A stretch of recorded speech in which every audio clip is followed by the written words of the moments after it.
All right. So thank you so much for your time, Ms. Goh. Maybe you can start by introducing a bit more about yourself and how your journey began from the financial sector to founding your own business and now in your family business. Okay. Well, so we got to go way back. I have always loved theatre. I've always loved everything to do with performing arts. But I also knew that in Singapore, what you're talking, in the 80s. So at that time, I think opportunities in the, um, performing arts or arts kind of sector isn't that great, right? If you want to progress in a career. So I went to university and I did economics, we do the right thing, right? Anyway, and so naturally following that, once you graduate, you get a job in the city. So that's where I started. I worked in the city as a research analyst.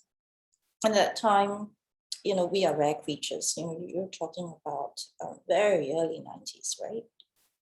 But I've always loved, the art scene and the theater scene and the performing scene. And so every opportunity I had, I would get involved in projects where we would be managing someone's event or putting together a show for someone.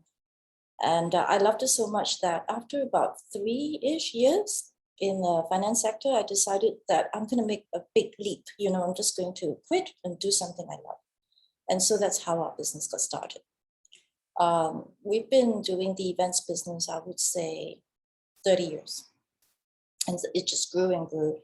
I think we were in at the opportune time. There was a transition from people looking at events as just a function, to celebrate something, evolved into actually being recognized as a platform for communications. It's part of the communications mix. And so just doing things like advertising or PR isn't going to cut it anymore as, your consumers become more sophisticated and they want to actually have a relationship with brands. And so we were in there at the opportune time and we help brands, build those relationships through live events. So that was what I was doing for the longest time. And meanwhile, my family, my mom and her sister and her cousins were, looking after the family business that was started by my grandfather. Initially, it was a trading business, but gradually it also evolved into a property business. Because, being old-fashioned, in those days, they feel that when you make money, the best thing to do with your money is to buy land, right? And so my grandfather was land banking as a way to preserve wealth, but the key business was still in the trading side. However, by the time my mom's generation, and you will call that the second generation, took over, they had already kind of moved more into the property play side, And again, timing, right? At that time, was when condos became hot. Being in property was such a good time. And so that's how the company grew into a real estate company. The third generation people in my generation, my cousins, and even my brother, we just got on with our own careers. We were happy doing our own thing. And none of us actually showed very much interest at all in the family business, neither on the trading side or the real estate side. So this would be one of those typical families you would hear of where it looked as if there was no succession planning. Well, it takes all sides, to be interested. And yes, my aunts, my mom have kind of asked if, any of us would like to be in the business, and we're just not really interested. So they carried on looking after the company. But it was about 4 years ago, my mom, became quite ill with cancer, and she really needed, some help for people to kind of come into the business from our generation. And so I kind of started with her on a part-time basis just to learn the ropes a little bit. But I wasn't really thinking of, doing it full time. But it just somehow became that way when eventually, my mom was really ill. And then just before she passed away, she said to me, promise me you look after the family.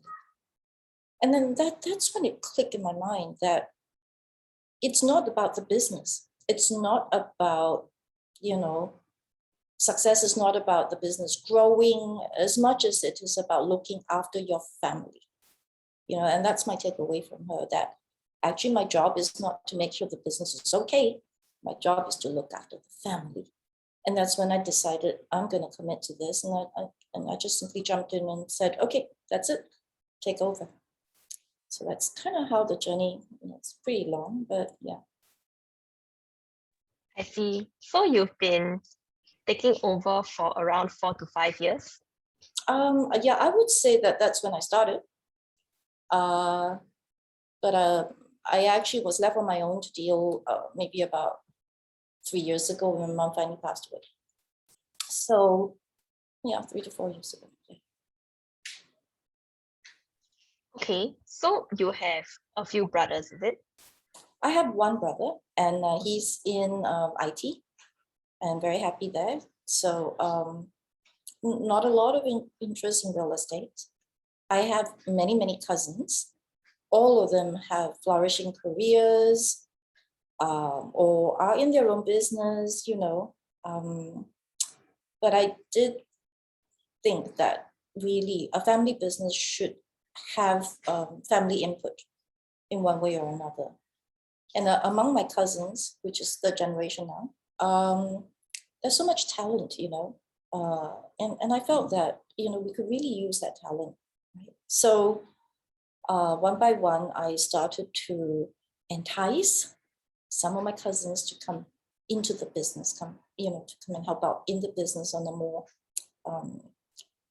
full-time basis. And so at the moment, I have 3 cousins working with me. So over the last 3 years, you could say I'm on a cousin recruitment drive. And all of them bring very unique talents and experience and, capabilities, to the company. So it's amazing to have them on the team. So now I would say we are the core team of the family members. And of course we have staff, right? I see. So just to understand the timeline, your grandfather started the company around when? And then your mom took over, is it? Yeah, I would say the company was actually incorporated in 1950. Previous to that, it was just post-war Singapore. My grandfather was, in a few different jobs and stuff. But yeah, he started the company in 1950, and it started with trading, so it was a trading company. Mom didn't take over too much later. And actually, during that time, when my grandfather passed away, my mom, my aunt, my uncles, they were running the company, so they took over.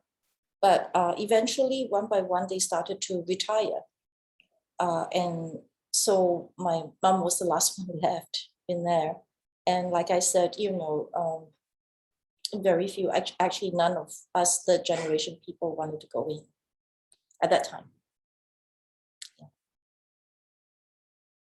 Okay, so would you say that there were challenges in moving from running your own company to now running your family business, or because you already have the experience in business, so it wasn't so much of a challenge?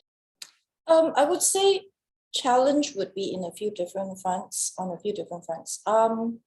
You're right in that, if you've had experience running a business, then you understand, right, how an organization should be kind of organized, what you have to look at the purpose, you have to look at the usual, but obviously it's 2 completely different fields, isn't it? One is on the events and performing arts and theater side, and this is real estate. And to be honest with you, while I grew up in a family that's involved in real estate, and so I'm not a complete novice.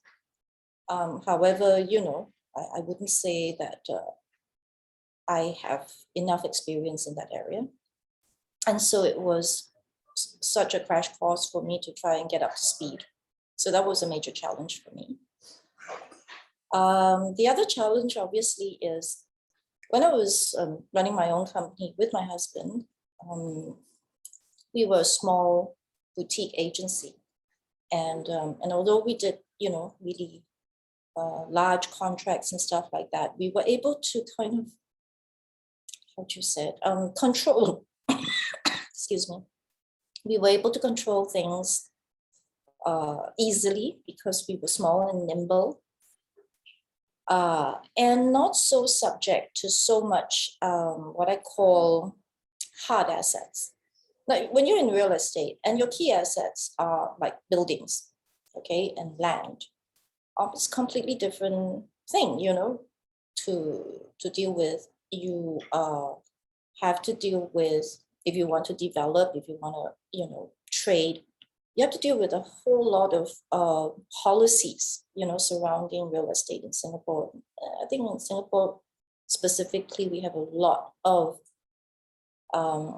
policies governing, real estate. So that was a challenge as well, how fast, how nimble we can be where it comes to making decisions on what to do with the company direction. One of the bigger challenges I had was to get the current team that was working with my mom on board with my vision. They had been with the company, very, very loyal people, some of them for almost as long as I had been alive. Can you imagine? There's this one guy who's been with us 53 years. Yeah, I know. It's amazing, right? Well, they feel like the company is their family. But here's the thing. They have a certain mindset and they do things in a certain way. And trying to kind of, drag them into the digital age, that was a bit of a challenge. So had to find ways, to get them to work differently, think differently. So those would be the few challenges that I would say, kind of making that switch. How big is the company now? In terms of Number of staff? Number of staff. In terms of number of staff, we're small. Just over 10 people who are full-timers. And that's because we are essentially a management company. That means we manage properties. Of course, currently, we are in the process of developing a new condominium. And then that's when we bring on board consultants, project managers and stuff like that. But the core team is quite small because we just manage a stable of assets. So out of these 10 people, 4 of you are family, you and 3 cousins. Oh, okay. If that's the case, maybe 15. Yeah. All right. So for 4 of us are cousins. In fact, one of them, interestingly enough, he is not even, he was not even residing in Singapore. He actually lives in the UK. He was born in the UK. But, I managed to persuade him, to come back all the way to Singapore to just try and help us out here. And he did, he just packed up and moved back here. So amazing. Okay, so why is it, or maybe you can share about why you think it's important for family to be involved in this business instead of perhaps, if people aren't interested, then we can just outsource, look for someone who's a professional. Yeah. Well, I guess you have to look back to the original purpose of this company in the first place when it was set up by my grandfather.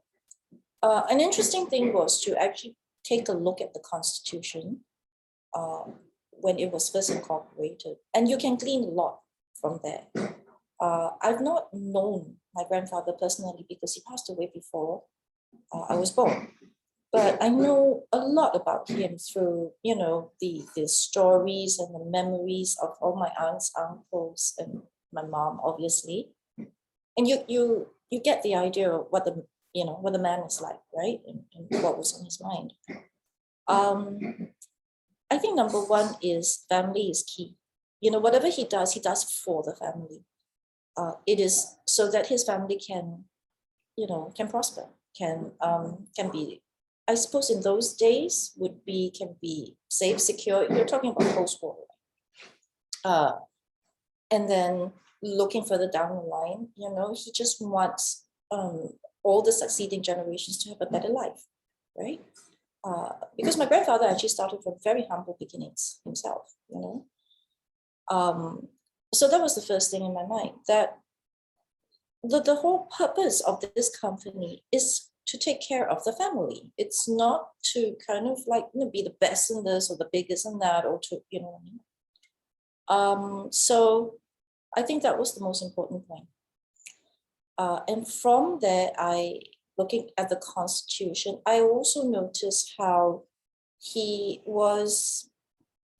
I think he was concerned about legacy. Part and parcel of what he used to do was to take care of the community, of the larger community. Starting from where he used to live, the war house used to be in Pasir Panjang, and he did a lot, for the villages around Pasir Panjang. Extending outside of that, for all his children who went to various schools, he would donate to those schools. He would help them to build halls and sports grounds, and so you get the flavor, right? That one of the purposes is to do good. Okay, so sure, we want to prosper too. We want to take care of people financially, right? The third very key thing was the importance placed on education. This was something that my grandfather really, really believed in. He himself did not, of course, during his time, he was not able to receive a very high level of education. So he was a bit of a self-taught man, but he really understood the value of education. It's quite unusual for his days to make sure that his girls were educated as well. And you must try and remember that in those days, there was still that, the girls should be going to finishing school and then married off, sort of thing.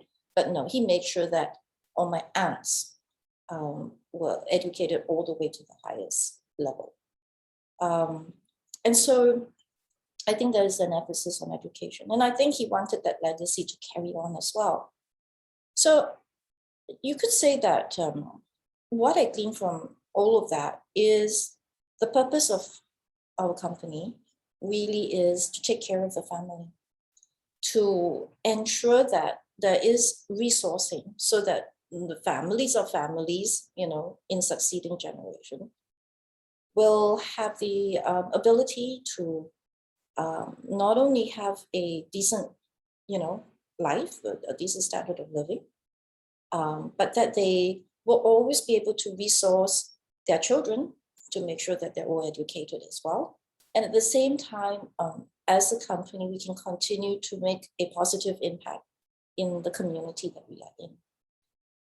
Yeah, and that's really important to me, to make sure that succeeding generations understand this key purpose, right? It has to be the starting point. So that's why I think family should be involved in the business. Their input is important because in a way the culture is driven by our kind of family ethos, But don't mistake that for having family to run the business though, because when your business grows and you might diversify into different things, of course we look for opportunities, right? You will have to work with people who are experts in that area, experienced in that area, or who could take us to places that we want to go. And they don't necessarily need to come from the family if we don't have those talents in-house. So the family involvement part is really to make sure we stay true to purpose, okay? But where the actual business activity side, where the family can contribute, perfect, right? Because that just simply dovetails. But where the talents that are required or the skills that are required has to come from outside, then of course we will be doing that, expanding our staff strength and bringing on board the right people. Wow, I find it amazing that you have not met your grandfather before, but you know so much about him, and you're able to tell and share as though you know him personally. So Yeah, you will feel that you know him personally because the family speaks of him often with a lot of fondness, with a lot of respect, with a lot of as if he was still present in their lives, right? So he looms large, and I think that says something about the man. And I think he succeeded in passing down, his values, right? And so now the job is ours to ensure that we do it. And it gets harder, right? Because it starts with him and his kids. But by the time it gets to us, and then the next generation, you're talking about 100 packs, you know what I mean? As versus, So I guess the challenge would be how do we embody, the values, and how do we maintain that culture, within the family as the family grows and grows and grows over succeeding generations. you mentioned a constitution. Are you referring to a family constitution or the company constitution? Actually, I'm referring to a company constitution. But here's the thing: our company constitution is not a box standard one. So it's quite surprising and amazing that my grandfather actually made a lot of changes to it to really reflect, how he envisioned the company to be going forward. So it's not just get one off the shelf thing from Accra, and use it. So I think that also emphasize how important he thinks it is. From here, though, going forward, we are going to need to create a family constitution. So we've decided to embark on. We've already set up our family office, and the next part of the exercise that we'll be going through is to set up a framework of governance.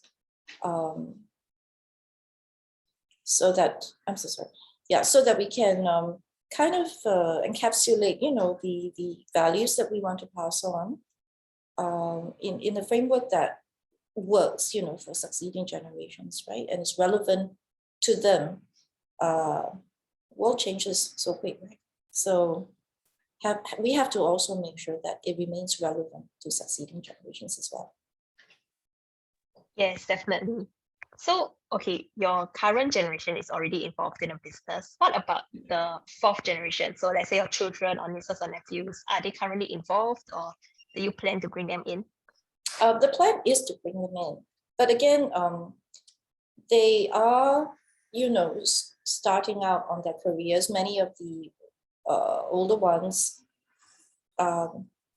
exploring the world, They would have graduated, I don't know, 3, 4, 5 years ago. Many of them are still young. Many of them are still in JC or high school or secondary school. So currently we don't have anyone from the fourth generation in the organization. And it's not because we don't want them in. In fact, we desperately do want them in. But you have to let them kind of spread their wings a little bit, find their feet. There is something to be said about going out there, exploring the world, because when you come then into the family business, you bring a lot of different perspectives that will be very valuable to us, minus the entitlement, and I think that's really important. So yeah, we are planning to bring them on board when they are ready. Right. So the main way you would say when to pass down such values you receive from your parents and grandfather would be through this institutionalized family constitution framework governance that you will be creating. Okay, that helps us, to kind of crystallize it in an easy to to reference kind of framework, right? But I think there's nothing to replace mentoring. There's nothing to replace leading by example. You can't just kind of throw this thing at them and say, go read it up and you get it.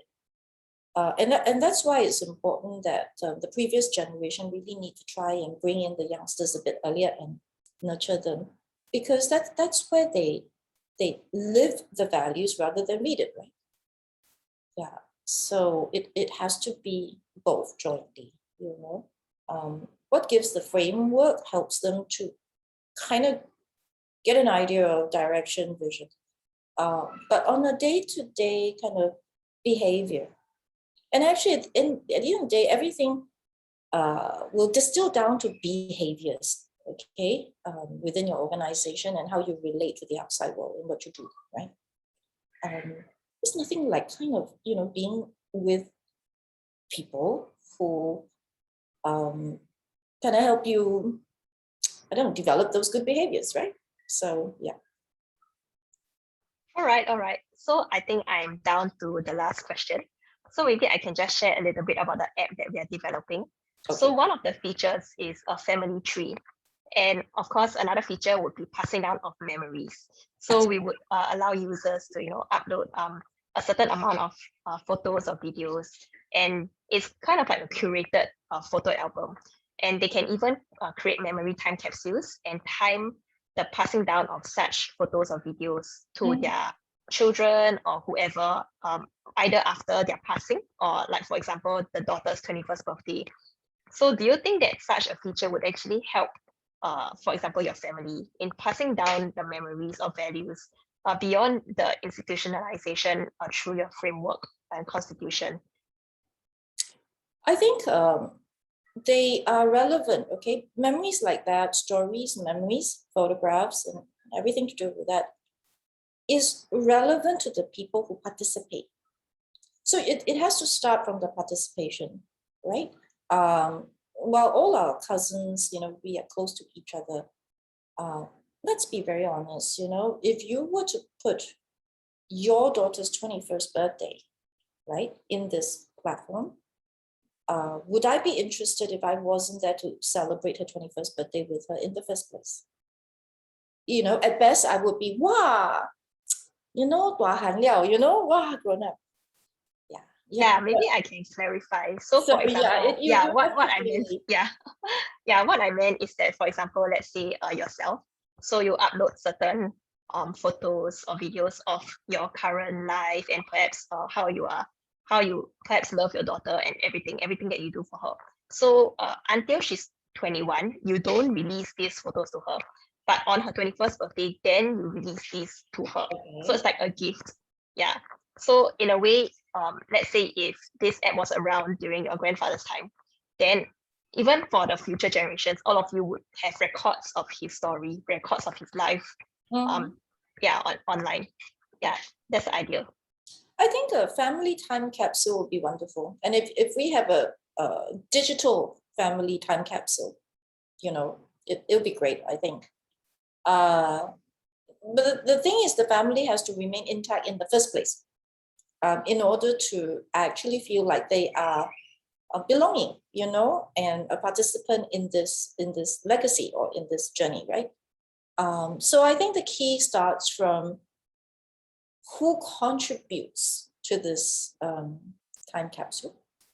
Because if my mom contributed, if my grandfather contributed, then I would be excited to look at it, right? But when you come to the third generation, if half contribute and the other half don't, the children of the other half, would they be interested? I doubt it.